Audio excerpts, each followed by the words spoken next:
தெய்வம் என்பதா குருநாதன் என்பதா என்னை பார்த்து பார்த்து வளர்ப்பதனால் அன்னை என்பதா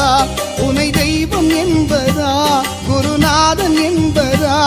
என்னை பார்த்து பார்த்து வளர்ப்பதனால் அன்னை என்பதா உனை கடவுள் என்பதா கருணை வடிவம் என்பதா உனை கடவுள் என்பதா கருணை வடிவம் என்பதா ஐயா ஞானதானம் தந்த உன்னை தந்தை என்பதா உனை தெய்வம் என்பதா குருநாதன் என்பதா என்னை பார்த்து பார்த்து வளர்ப்பதனால் அன்னை என்பதா